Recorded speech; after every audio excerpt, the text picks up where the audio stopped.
الملايين من الناس في جميع أنحاء العالم محطمون من الداخل، مكسور القلب والروح، وهؤلاء المكسورين يرتدون الأقنعة كل يوم لمجرد الاستمرار في الحياة. هم مكسورين من الداخل، بعضهم محطم إلى قطع وبعضهم مكسور تماما، ومع ذلك فهم يتحلون بالشجاعة للاستمرار وعدم الاستسلام.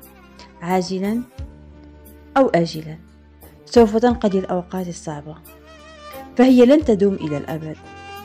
إذا كنت واحدا من المكسورين فاعلم أنني فخور بك، فأنت الشخص الذي يحاول دائما إصلاح الآخرين،